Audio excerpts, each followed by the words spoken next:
software is like building houses. Really good analogy, right? You have an architect who comes in and goes, how many windows do you want? What's it look like? You know, where are the power points? What sort of door handles? How many bedrooms? Is it a dorm, or is it a 2-bedroom palace? Like, what's the purpose? So you're saying have the plans way ahead, and then you can build towards that. Oh, okay. So that the architecture is about that. The experience is like, you know, having it done in a CAD and mocking it all up and going, well, what's it look like? What is it? Before you go and get all the labour to build it and do the heavy work, get that bit right. You're not going to get it perfect. You're going to iterate and improve it, but don't go ahead without doing something in that space.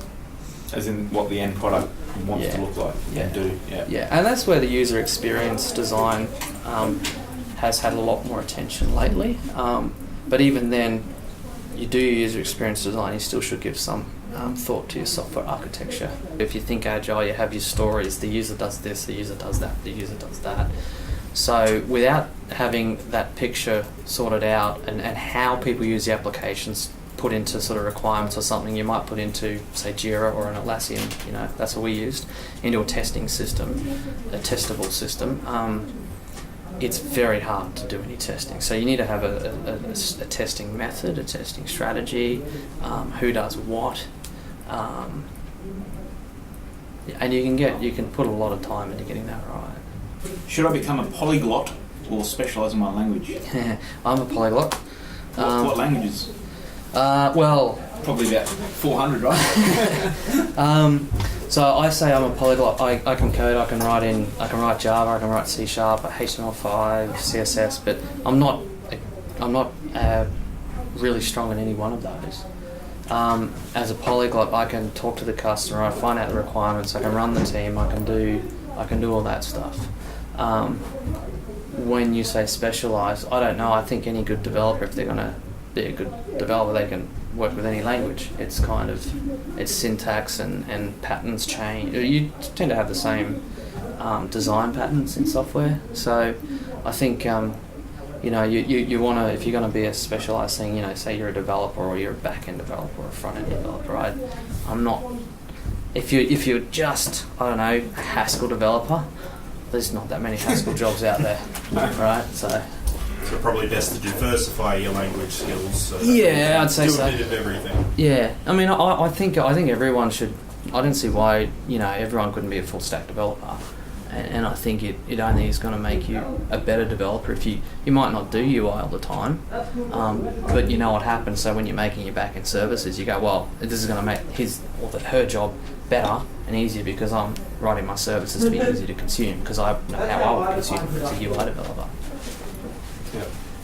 So someone who's learning their first language, what language would you recommend I learn now based on the industry and what's going to be big in 5 years, etc.? Well, Java is big. I learned Java. I started with Java. Java makes some things easy. C# is pretty similar to Java. So I'd probably go with one of those two and pick a web language. So, you know, HTML5, CSS. And I'd, you know, if you are learning it, it might help to start with some of the deeper components. So, you know, people take those and then create things like web frameworks. Like, I can't think of any right now, but yeah, there's heaps out there. So instead of learning the framework, some of the underlying things as well. Yeah, right. I think that's the first person that's recommended Java. Yeah, everyone else has sort of said JavaScript more so. But Problem with JavaScript, I mean, I've used that, and I it's loosely typed, which means if you make a mistake, you're not really sure where it is. With Java, it says you have a problem here, and that's what it is, right? So if you're learning, it's a lot easier. I've done JavaScript. Can't say I know it very well, but yeah, the reason we laughed is we had a big talk about that on Wednesday. Yeah. Who was it? With Jeremy and Chris. Yeah. JavaScript is just like, I think Josh tweeted actually. He tweeted, JavaScript always works except when it doesn't, or something ridiculous. And you don't know why. Yeah. That's exactly. But also too, you know, I think Java is still number one or number two. Most enterprises use it to some capacity. Oh yeah, it was .NET Java. I can't remember. So you're always going to find good, well-paying jobs if you have a good Java background. But same for .NET, right? So, Yeah, right. So on a typical day, how many hours do you spend writing code? none. Yeah. No, I'm the architect. I come in, I work out what needs to be done, and then I do some management and make sure that people do enough design before they code. That's pretty much what I do. When did you stop writing code? I never really did.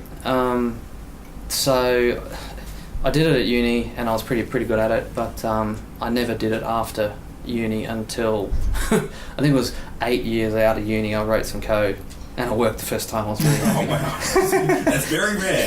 It was, then I did a little bit of development on our internal product, but no. Yeah, right. You know, there's absolute value for somebody setting the technical vision and direction of where the team needs to go. That's you. Yes. Yeah. Cool. Do you have offices? Where do you guys work out of? We had an office until recently in Edward Street, and we just scaled back. So we finished our alpha product, as I said, and we go through stages. So enterprise sales can be 6, 9, 12 months. We don't need an office for that long because we've finished it. So once we need to scale up again, it might be in a client side. We may not need an office. So that's where we're at the moment. Enterprise sales, as in selling your product to big business. Yeah. So I think the average sell cycle is 9 months, which means you can't have people sitting around. You've got to be able to scale your company up and down really quickly, which means contractors, no employees. Being lean and keeping overheads down is key if you're doing any sort of selling into government or banks or that sort of thing. It just takes a long time to get a sale, because a sale could be $500,000. Yeah, right. So how good would we have to be to work for you as an MVP producing team? I'd like to see good synergy in the team first. Do you guys get along? Is somebody problematic? If there's an argument, is it going to be tabs versus spaces? I don't want to hear that. Right? It's tabs, right? It's spaces. Oh no. 1, 2, 3. Anyway, but I like to be good enough. Again, I like to see people who can design a bit of what they're going to make and can communicate that before they write it. To me, I value that a lot more. So one of the problems is you have a team of developers and you'll get your own idea and you'll go off in 90-degree angles. If you can communicate and communicate your idea and design together before you go in that direction, I value that a lot, because it means that we're not going to meander and then fix things up and refactor 10 times more than we need to. So what I'm getting at is there, like, if this progresses and we get a bit more technically better and more people in the team and so on, is there a market for a group like this who can just put together MVPs of whatever it is and get paid to do that for companies? I think so. I think we'll find, I've seen this in enterprise, CIOs, CTOs want to be more innovative. They know that we're in a dynamic world, and more money needs to be spent on R&D. Governments too. So they'll do typically an innovational design session where they go, we got this problem, how do we solve it? And they break off into 5 groups of 5 people, and then they vote. They all come up with ideas and vote on the best one. Lots of companies are doing this, right? PwC comes in, or Deloitte comes in, and then they make the MVP. So sometimes their current IT office will be flat out for the next year with projects, so they don't have the capacity internally. There's too much demand built up inside the IT office to actually make that MVP. So there is a market for it. So how do we know we're good enough to repeatable advertise processes ourselves in that market? I think you need to be able to prove, I think, that you can. You got a method that you work to. You can give some metrics, but you got to build that up, right? It'll take us this long to do that, and then it is going to be a bit of a track record thing, but certainly a method and I'd probably be looking at the Agile framework.